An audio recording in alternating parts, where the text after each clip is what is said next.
Bom dia a todos, prazer estar com vocês. Convido os irmãos, então, a abrirem 2 Coríntios, capítulo 9. De hoje, algum percalço do microfone. Não se preocupem. Sobre o conteúdo.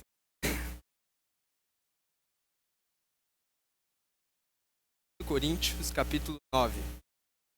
Afirma: ele que semeia pouco, também semeia com fartura, também colherá com fartura. Cada um contribui para o coração, não com tristeza ou ansiedade. Deus ama. Deus pode tornar abundante em toda graça, a fim de, tendo sempre ampla suficiência, abundante, como está escrito: deu aos pobres, a sua justiça permanece. Deus dá semente ao que semeia, pão para alimento, também dá. E aumentará a semente da justiça. Assim vocês serão enriquecidos para toda a generosidade, a qual por meio de nós resulta em orações de gratidão. Seu serviço de assistência não só supre a necessidade, mas também transborda muitas orações de Deus. A prova deste serviço, eles glorificam a Deus pela da confissão que vocês fazem do evangelho, da generosidade. Enquanto eles oram por você, grande afeto, por causa da extraordinária graça de Deus. Graças a Deus. Irmãos, Paulo definitivamente tinha uma estima extremamente elevada pelos coríntios. Não é à toa que, se você observar, ele escreve 2 epístolas que estão no nosso cânon a respeito, ou melhor, dirigida aos coríntios. Há 2 epístolas que nós temos, porque na verdade é muito possível que ele tenha escrito mais outras 2 que nós perdemos. São 2 epístolas perdidas que não estão no nosso cânon, mas são dirigidas também aos coríntios. Então, ao curso do seu ministério, é muito possível que o apóstolo Paulo tenha escrito 4 epístolas aos coríntios, a qual nós temos 2. Então, de fato, Paulo tinha uma preocupação, um zelo, uma estima muito elevado pelo coríntios. Porque pensa bem, você não gasta tanto tempo assim com alguém que você não tem uma estima elevada. Você não gasta tanto tempo assim com alguém que você não tem um zelo, você não tem um cuidado. Então, de fato, Paulo tinha uma estima elevada pelos coríntios. E acontece que agora, na ocasião da redação de 2 Coríntios, Tito tinha retornado de Corinto com boas notícias ao apóstolo Paulo. Acontece que Paulo tinha escrito aos coríntios uma epístola muito severa, uma carta severa que nós não temos. São uma das 2 epístolas aos coríntios que nós perdemos e não temos no nosso campo. O apóstolo Paulo tinha escrito essa epístola severa e os coríntios tinham recebido sérias e severas exortações. Tito tinha levado essa carta e agora ele retorna e conta ao apóstolo Paulo, então, como os coríntios tinham recebido, enfim, a epístola severa. E Tito tem muito boas notícias para dar, porque os coríntios recebem muito bem a carta severa do apóstolo Paulo. Tudo isso está registrado no final do capítulo 7 de 2 Coríntios, se você ler em casa. Então, Tito tem muito boas notícias, e isso alegra o coração do apóstolo Paulo. No momento, o apóstolo Paulo estava passando por momentos muito difíceis na Macedônia. Não estavam sendo momentos fáceis. E quando Tito retorna, dizendo que Paulo, ou melhor, que os coríntios receberam muito bem aquela epístola, aquela carta severa, então aquilo alegra o coração do apóstolo Paulo. E lhe dá um renovo muito grande.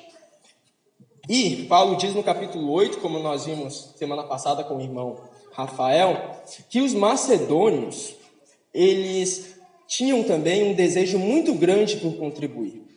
E, inclusive, o apóstolo Paulo falou sobre um desejo que os coríntios tinham de contribuir também. E tinham dito a isso ao apóstolo Paulo, porque em uma de suas idas a Corinto, os coríntios tinham revelado ao apóstolo Paulo que eles tinham um desejo de contribuir com os irmãos de Jerusalém que estavam passando necessidade. Porém, naquela ocasião, não deu tempo, estava tudo muito corrido, não deu de organizar uma contribuição. E ficou certo, então, de que quando o apóstolo Paulo retornasse a Corinto, os coríntios iriam certamente dar aquela contribuição, que seria dirigida aos irmãos de Jerusalém que passavam necessidade. E Paulo conta isso aos macedônios. Os macedônios têm esse desejo de ajudar, e Paulo também encoraja os macedônios mais ainda com o desejo que os coríntios tinham de ajudar. E os macedônios se sentem fortemente encorajados, então, por conta do testemunho dos coríntios. Um testemunho que tem um desejo de ajudar. Tudo isso está registrado no capítulo 8. Então, o que é que Paulo faz? Imagina só, se Paulo volta a Corinto e os coríntios desistem de dar a oferta que eles tinham prometido. Isso seria algo vergonhoso. Vergonhoso, em primeiro lugar, para os próprios coríntios, que tinham prometido aquilo ao apóstolo Paulo, que iriam contribuir quando Paulo voltasse lá. Vergonhoso também para os irmãos da Macedônia, que tinham se inspirado nos coríntios para exercerem generosidade. Vergonhoso para Paulo, que tinha falado para os coríntios, aos irmãos da Macedônia, dizendo que os coríntios eram irmãos de elevada estima e que, portanto, os macedônios podiam ver nele um bom testemunho. E vergonhoso, sobretudo, para o próprio Deus, que teria, assim, o seu nome desonrado.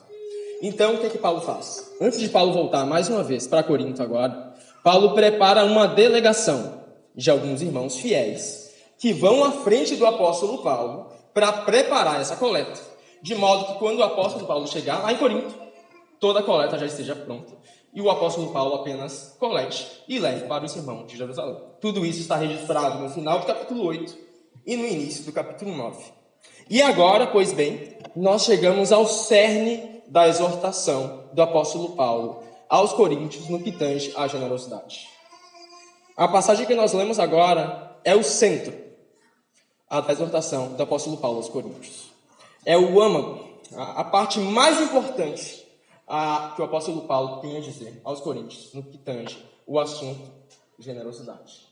E no centro dessa passagem, que é o centro do que Paulo tem a dizer aos coríntios sobre generosidade, nós temos o seguinte tema, o seguinte assunto central: Deus ama quem dá com alegria, pois Ele é um Deus que provê e faz frutificar o coração generoso. Observa bem, isso está no centro. Deus ama quem dá com alegria, pois Ele é um Deus que provê, não deixa nada faltar, e faz frutificar o coração generoso. Nesse tema, nós podemos dividir em duas lições, que são as lições do sermão de hoje. Primeira lição: Deus ama quem dá com alegria. Irmãos, nós temos muitas dádivas, muitos presentes que Deus nos concede, dia após dia. A palavra de Deus é uma delas. Nós temos aqui a Santa Escritura, as sagradas letras, dada pelo próprio Deus para a nossa instrução. Veja, isso é um presente, uma dádiva que nós temos para crescer no conhecimento de Deus. Mas o que nós tendemos a fazer? Nós tendemos a abrir as nossas escrituras somente aos domingos e deixar ela fechada pelo resto da semana, pegando mofo. Nós tendemos, muitas vezes, a abrir as escrituras e ler apenas por mera obrigação, com pesar no coração, com tristeza. Quão mal nós tratamos com muita frequência as dádivas e os presentes que Deus nos concede. Bem, as escrituras são um grande presente. Oração é outro presente. Irmãos, que grande presente é o presente da oração. Nós podemos fechar os nossos olhos e clamar ao próprio Deus de todo o universo, que criou todas as coisas e manifesta-se em Jesus Cristo. Que grande presente é o presente da oração. E quão frequentemente nós tratamos mal esse presente, essa dádiva que Deus nos dá. Chega o fim da noite, o fim do dia, cansados, então, já na cama, com a cabeça no travesseiro, nós fechamos nossos olhos e oramos a Deus. Isso é um modo de receber o presente que Deus nos dá? Isso não é um modo apropriado de receber um presente tão grande que Deus nos concede. Leitura bíblica, oração são grandes presentes. Mas fato é, Paulo quer ensinar aos coríntios que contribuir é um grande presente de Deus. A contribuição financeira com a igreja local é uma grande dádiva que Deus nos concede. E a essa altura você pode perguntar, tudo bem, eu consigo até compreender quando você diz que a palavra e que a oração são presentes de Deus. É verdade. Eu recebo algo quando eu leio a palavra, quando eu oro, quando eu pratico as disciplinas espirituais. Mas quando eu contribuo com a igreja local, eu estou perdendo algo. Como você me diz, então, que isso pode ser um presente de Deus? Irmãos, os principais beneficiados da contribuição financeira somos nós mesmos. A igreja local é muito beneficiada? Sim. O avanço do reino de Deus é beneficiado? Sim. Mas o principal beneficiado de contribuir com a igreja local é você mesmo. Versículo 6. Isto afirmo: aquele que semeia pouco também colherá pouco, e o que semeia com fartura também colherá com fartura. O que o apóstolo Paulo está dizendo é o seguinte: se você semeia muito para o reino de Deus, você vai colher muito também. Mas se você semeia pouco para o reino de Deus, você vai colher pouco também. E nós temos medo de passagens assim. Como reformados, existem um rol de passagens que nós possuímos, que eu diria, são passagens leprosas. Para nós, são passagens leprosas. Nós não queremos tocar, não queremos chegar perto, porque nós temos medo dela. É como se essas passagens tivessem lepra. Versículo 6 do capítulo 9 é uma delas. Provérbios, capítulo 11, é outro. Trata do mesmo assunto, não precisa abrir. Diz assim: uns dão com generosidade e tem cada vez mais. O que diz? Uns dão com generosidade e tem cada vez menos? Não. Uns dão com generosidade e tem cada vez mais. Assim diz Provérbios. Outros retêm mais do que é justo e acabam onde? Na riqueza? Não, na pobreza, é o que diz. A pessoa generosa prosperará, e quem dá de beber terá sua sede saciada. Quem dá de beber ficará com sede? Não. Provérbios 11, 25. Quem dá de beber terá sua sede saciada. Quer mais? Provérbios 22 diz assim: o que semeia a injustiça colhe a desgraça.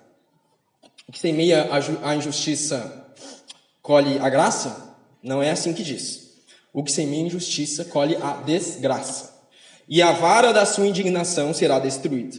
O generoso será abençoado. Será amaldiçoado? Não, será abençoado, porque reparte o seu pão com os pobres. Provérbios 22, versículo 8 e 9.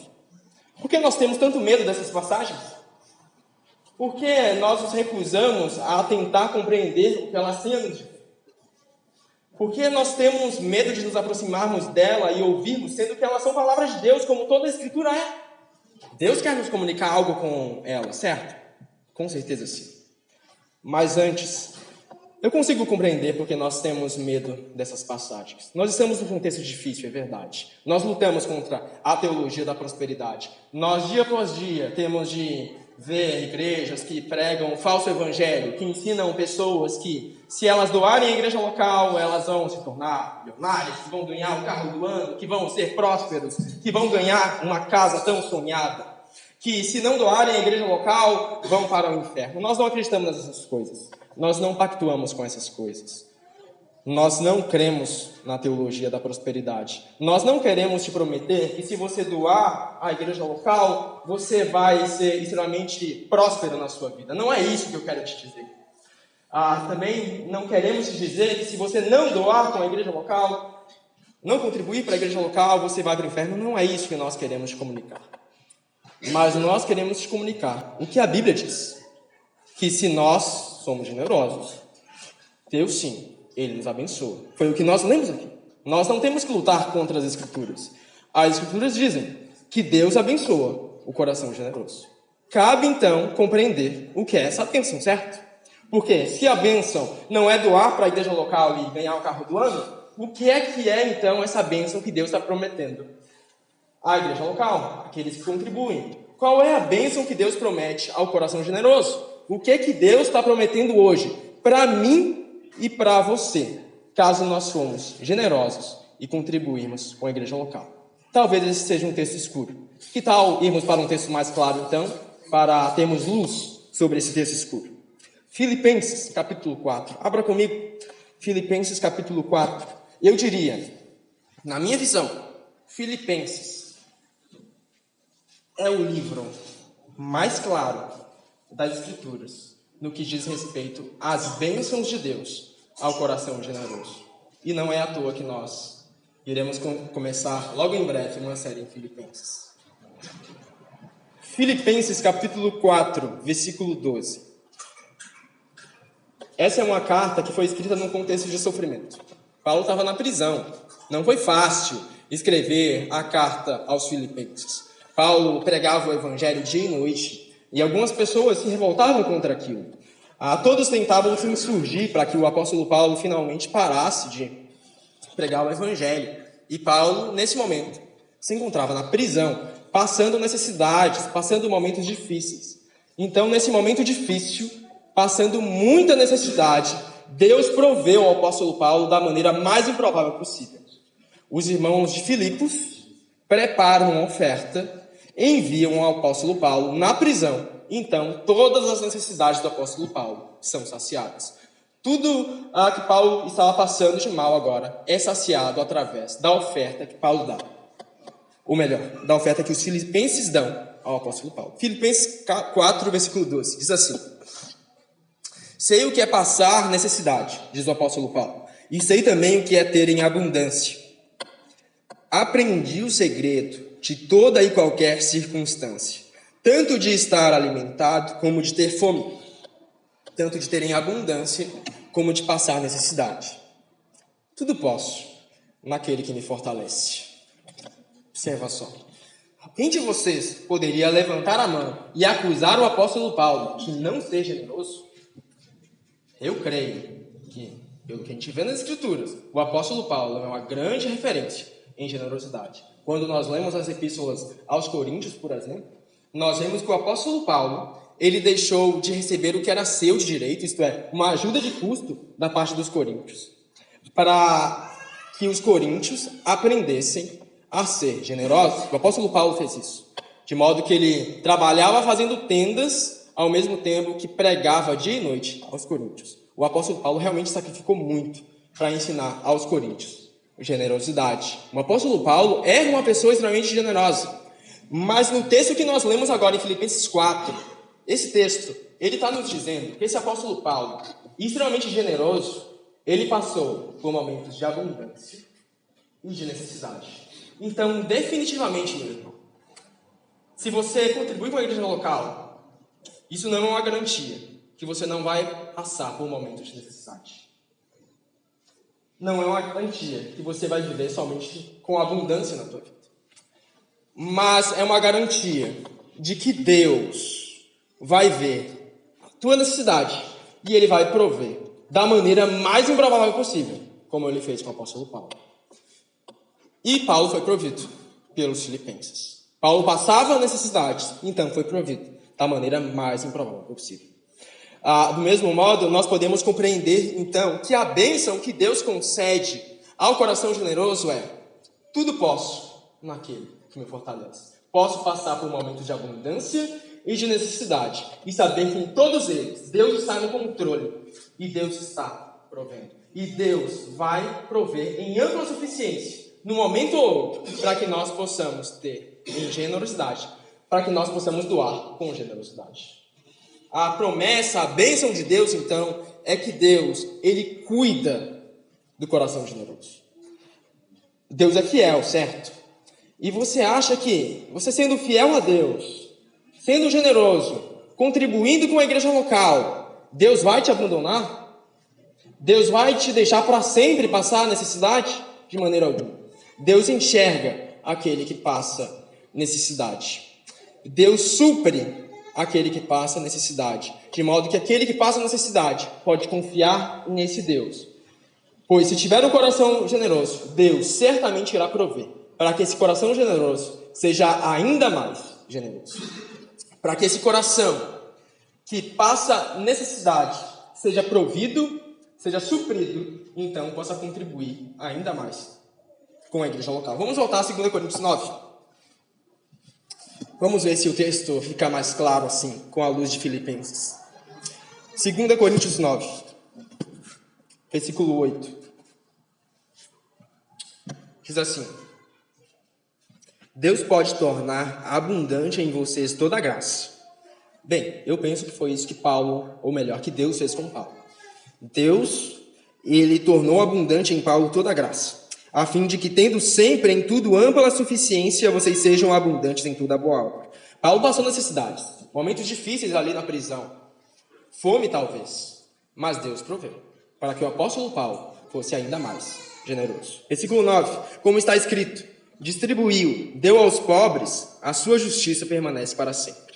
E Deus, que dá semente ao que semeia e pão para alimento, também suprirá e aumentará as sementes e multiplicará os frutos da justiça de vocês. Justamente isso que Deus estava fazendo com o apóstolo Paulo, fazendo com que as suas sementes fossem multiplicadas naquele momento de dificuldade, para que ele seja então ainda mais generoso, para que ele sirva então ainda mais.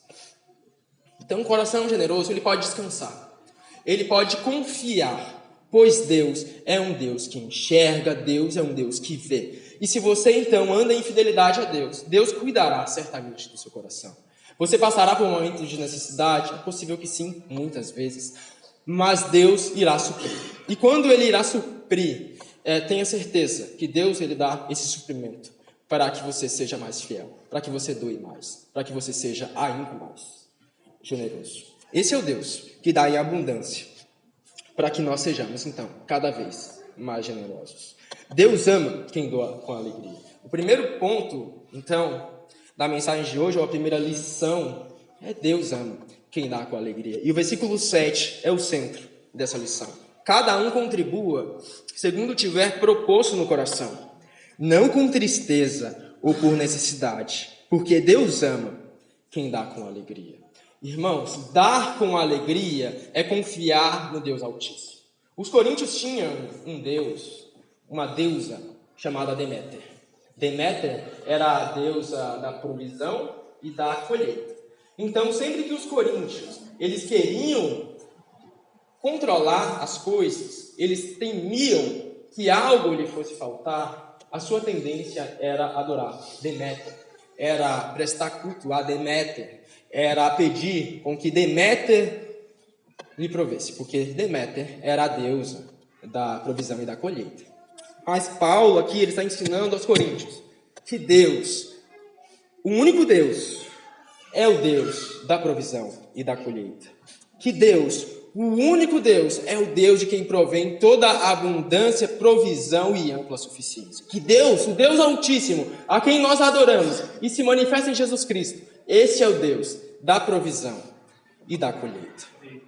Nós temos duas opções, meus irmãos. Ou nós confiamos nos ídolos, ou nós confiamos no Deus Altíssimo. E nós, cidadãos do século XXI, temos a tendência a queremos controlar as coisas, não temos?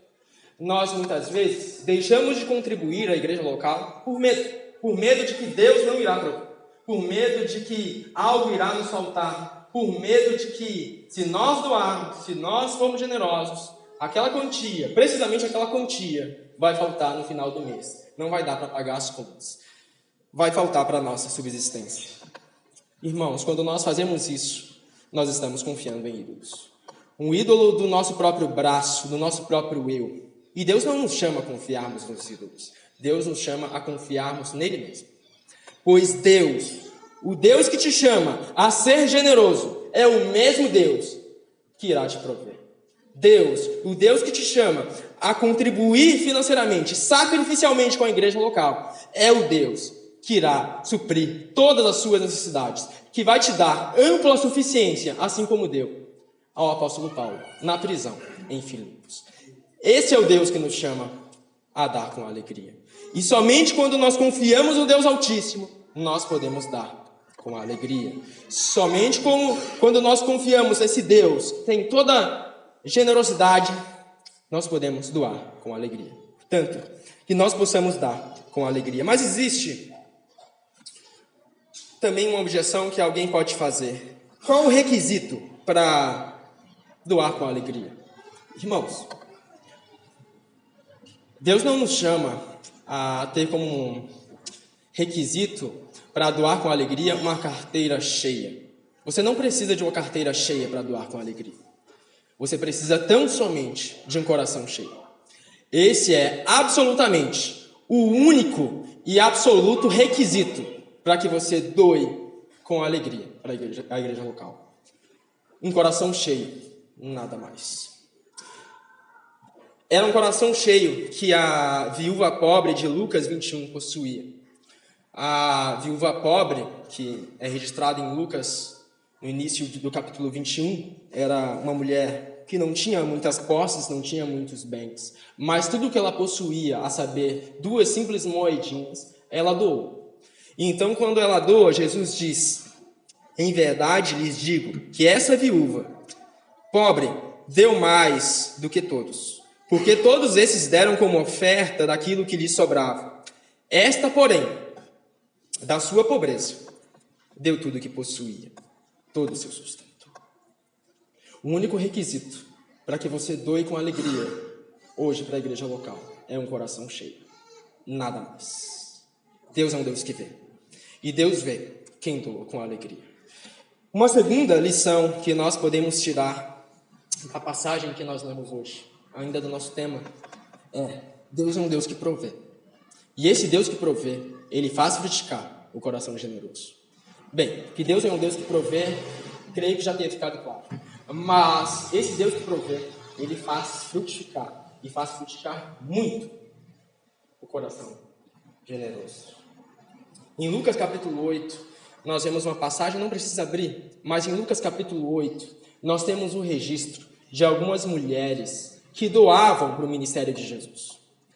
Eram mulheres de várias classes sociais. Algumas eram pobres, outras tinham posses. E Lucas capítulo 8 nos diz assim: aconteceu, depois disso, que Jesus andava de cidade em cidade e de aldeia em aldeia, pregando e anunciando o evangelho do reino de Deus. Lembre-se, Jesus era um pregador itinerante e ele precisava de pessoas para sustentarem o seu ministério. E sim, muitas pessoas sustentavam o seu ministério.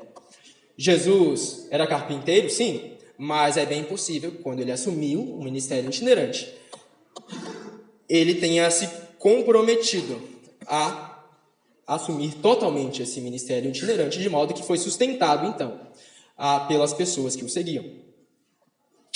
E o texto continua: iam com ele os 12 discípulos, e também algumas mulheres que haviam sido curadas de espíritos malignos e de enfermidades.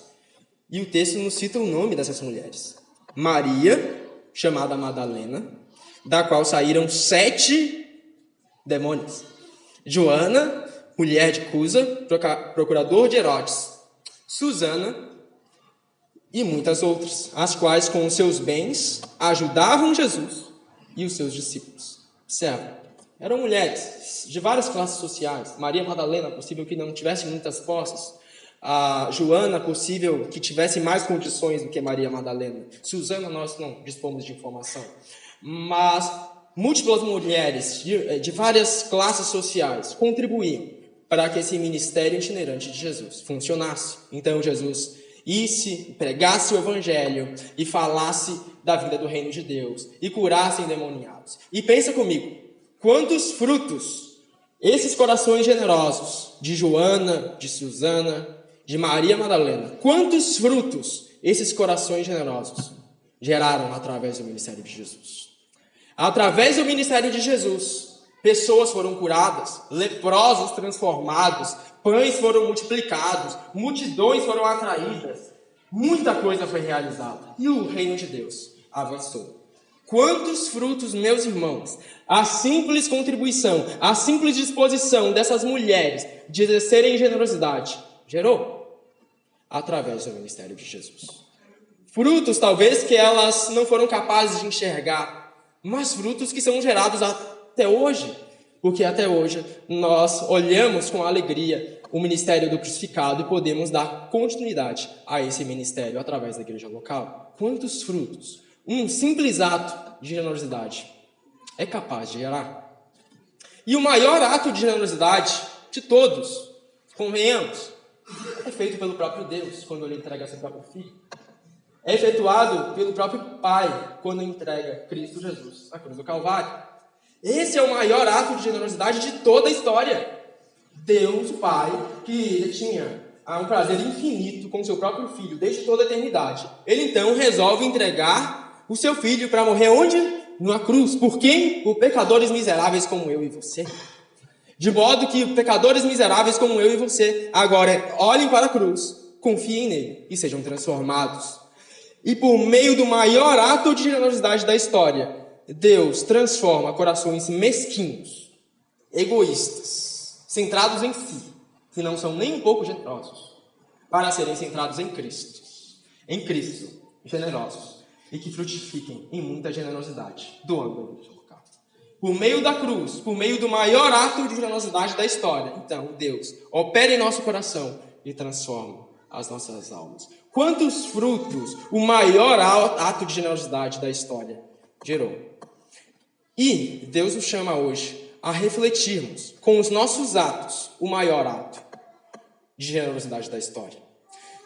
À medida que nós contribuímos com a igreja local, com os nossos bens, com as nossas posses, com aquilo que nós dispomos, à medida que nós contribuímos financeiramente, nós refletimos esse maior ato de generosidade, que é a entrega do seu próprio filho na cruz do Calvário. À medida que você vem aqui, contribui com a igreja local, você está com sua generosidade refletindo o próprio Cristo. E nós somos chamados a sermos discípulos, certo? E um discípulo é alguém que imita o mestre. E se Jesus é o nosso mestre, e Jesus é tão generoso assim, então por que os seus discípulos seriam tão mesquinhos? Não existe algo estranho quando um discípulo é mesquinho e o mestre é generoso? O discípulo, ele tem a tendência a ser parecido com o mestre, certo? E se nós queremos ser discípulos melhores de Jesus, ele nos chama a imitá-lo. Ele nos chama a segui-lo. Ele nos chama a tomar a sua cruz, seguir após ele, imitando, para que nós possamos refletir também com os nossos atos. Irmãos, quantos frutos um simples ato de generosidade pode gerar? Quantos frutos uma simples contribuição da tua parte pode gerar? Você está em Rio Grande, pense, você não pode se esquecer disso. Rio Grande é uma cidade muito necessitada. Em breve nós falaremos um pouco mais disso, mas eu quero ler contigo o versículo 12 da passagem central. 2 Coríntios, capítulo 9, versículo 12. Versículo 12 em diante fala dos frutos que um coração generoso tende a gerar. Diz assim: porque o serviço dessa assistência não só supre a necessidade dos santos, mas também transborda em muitas orações de gratidão a Deus. Meus irmãos, quantas orações de gratidão já foram efetuadas a Deus por conta das contribuições financeiras dos irmãos da igreja local? Quantas orações e louvores já foram entoados a Deus por conta da generosidade de irmãos da igreja local? Quantas mesas já foram supridas por conta da generosidade da igreja local? Versículo 13. Na prova desse serviço, eles glorificam a Deus pela obediência da confissão que vocês, coríntios, fazem do evangelho de Cristo e pela generosidade com que vocês contribuem para eles e para todos. Os macedônios celebravam muito o fato de que os coríntios tinham essa vontade de servir no coração. Versículo 14. Enquanto eles oram por vocês com grande afeto por causa da extraordinária graça de Deus que foi dada a vocês. Paulo não poderia concluir de outro modo. Versículo 15. Graças a Deus pelo seu dom indescritível. Irmãos, contribuir definitivamente é uma grande dádiva. Contribuir financeiramente com a igreja local definitivamente é uma grande dádiva. É uma das formas que Deus faz o seu reino avançar hoje. É uma das formas que Deus faz com que perdidos sejam alcançados hoje. É uma das formas com a qual Deus supre mesas hoje. É uma das formas com que o reino de Deus é manifesto no mundo caído hoje. É uma das formas com que a luz resplandece em meio à escuridão no nosso mundo de trevas. Contribuir, um simples ato de contribuição, gera muitos frutos. Frutos que você não enxerga, mas Deus enxerga. Enxerga muito melhor do que você. E Deus recompensa o coração generoso. Mais do que o coração generoso é capaz de enxergar, que Deus pode recompensar. Eu quero encerrar com os irmãos com algumas aplicações gerais. Algumas aplicações não somente do texto, mas da série. Algumas aplicações que eu quero trazer são bastante óbvias para a maioria de vocês, mas é preciso que sejam ditas. Como nós podemos contribuir? Nós dizemos isso culto após culto. Acabamos de dizer agora antes da pregação. Existem 3 formas de contribuir com a igreja local. Você pode contribuir através do envelope. Durante o culto público, você pode contribuir via Pix ou transferência bancária durante a sua semana, na hora que você preferir. Durante o envelope, somente no culto público, mas transferência bancária e Pix na hora que você preferir. E alguns podem se questionar, é seguro mesmo contribuir com a igreja local? Para onde que vai a contribuição dos irmãos? Seria muito suspeito para dizer que é seguro contribuir com a igreja local. Mas você hoje, se é membro da igreja local, você pode pedir para o nosso tesoureiro, Jerônimo, as entradas e as saídas da nossa igreja e ver com seus próprios olhos se é seguro contribuir com a igreja local. Então você pode tirar as suas próprias conclusões. E alguém também pode se questionar, quanto devo então contribuir com a igreja local? Qual é a quantia? Nós não estamos aqui para te dizer quanto você deve contribuir, isso já foi dito. Mas nós estamos aqui para te encorajar a servir e a contribuir. Se vocês nos perguntarem qual é a quantia que a igreja recomenda que seja tirada da sua renda mensal, a igreja recomenda 10%. O dízimo. A igreja faz essa recomendação para todas as pessoas, para que haja igualdade, para que nem muitos doem pouco e nem poucos doem muito, mas para que haja igualdade na igreja local. Nós encorajamos os irmãos a tirarem 10% de seus rendimentos mensais e daquilo que ganharem. Contudo, existem irmãos que são capacitados a doarem muito mais do que isso. Se nós lemos o Sermão do Monte, por exemplo, nós vemos que Jesus, ele chama seus discípulos a serem muito mais fiéis do que os próprios escribas e os fariseus eram. E escribas e fariseus, eles guardavam à risca as leis dos Jesus. E Jesus, ele chama, então, seus discípulos a serem mais fiéis do que escribas e fariseus. E existem pessoas que podem, sim, doar mais. Mas nós não estamos aqui para dizer quanto você deve doar. Nós estamos aqui apenas para te encorajar. Contribua, faça parte da vida local, também através das suas contribuições financeiras. Faça parte do avanço do reino de Deus aqui, através das suas contribuições financeiras. Alguém pode se perguntar, não consigo me organizar para contribuir. Então, o que fazer? Bem, irmãos, nós não estamos aqui para dar aula de educação financeira.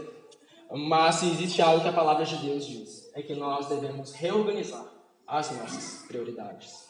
E frequentemente as nossas prioridades são desordenadas, são desorganizadas. Então nós doamos para a igreja local apenas o resto, apenas o que sobra lá no final do mês. Então nós tiramos da carteira aquilo que sobrou e doamos. Isso não é ter como prioritário a doação à igreja local. E Deus nos chama a ter a contribuição à igreja local como algo prioritário.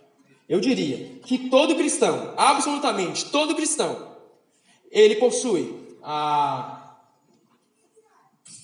possibilidade de estabelecer uma taxa mensal e colocá-la como prioridade orçamentária no seu orçamento e contribuir para a igreja local. Não sei qual seria essa taxa, não sei qual seria essa porcentagem, só você pode descobrir. Mas todo cristão, ele possui essa possibilidade, estabelecer uma porcentagem mensal e colocar como uma prioridade orçamentária. É isso que Deus nos chama a fazer, para que seu reino avance e muitos frutos, então, sejam gerados. Irmãos, nós estamos na cidade de Rio Grande. Não podemos esquecer disso. E a maioria de nós não somos de Rio Grande. Grande parte, pelo menos. E a maioria de nós talvez não venhamos passar muito tempo em Rio Grande. Mas não se esqueça, Deus te trouxe para cá. Não sei quanto tempo Deus te trouxe para cá. Talvez seja por 1 ano, 2 anos, 3 anos, 4 anos, não sei. Mas enquanto Deus te trouxe para cá, Deus te chama a servir Rio Grande. Deus não te chama a viver com a cabeça em outros locais. Sirva Rio Grande. Sirva a igreja de Rio Grande. Você já parou para pensar quão necessitada é a cidade de Rio Grande? Nós somos a região sul, a região mais carente em termos de evangelho. Enquanto o evangelho já avança a 1000 em regiões como o Sudeste e Nordeste, o evangelho ainda engatinha, pelo menos a igreja reformada na região sul, ainda engatinha. Quão necessitada é a região sul de pessoas generosas, de pessoas dispostas a ajudarem a contribuir. Quão necessitado é a nossa cidade de pessoas dispostas a ajudarem para o avanço do reino de Deus. Conte nos seus dedos quantas igrejas reformadas você conhece no Rio Grande do Sul. Conte nos dedos de uma mão só quantas igrejas reformadas você conhece em sua cidade e você não vai completar os dedos de uma mão só. Contribua, sirva Rio Grande. Você está aqui. Você não está em qualquer outro local. Deus te trouxe para cá. E Deus te trouxe para cá para servir a igreja de Rio Grande. Para viver intensamente aqui, enquanto Deus te colocou aqui. O tempo que Deus te chama a vir aqui. Portanto, que possamos contribuir, irmãos. Que possamos frutificar. Que possamos ter um coração generoso. Um coração que contribui e contribui com alegria.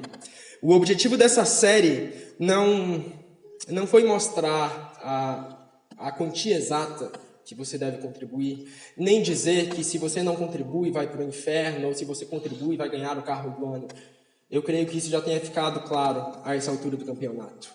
Mas o objetivo dessa série foi mostrar que o maior beneficiado, a pessoa mais abençoada de todas, de contribuir com a igreja local, é você mesmo. É você mesmo. Ninguém mais.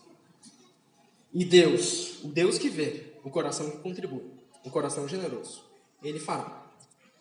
E Ele recompensará esse coração. Portanto, que contribuamos. E possamos adorar a Deus com nossas finanças. Pois lembre-se, contribuição financeira também é um ato de adoração. Quando você vem, contribui com a igreja local, quando você faz um pix à igreja local, você também está adorando a Deus. Adorando a Deus com nossas finanças. Adorando a Deus com suas finanças. Portanto, não adore a Deus apenas parcialmente. Adore a Deus totalmente, com tudo o que Ele te deu para adorar. E que assim possamos ser uma comunidade de servos, proclamando o Evangelho do Rei. Amém? Vamos orar?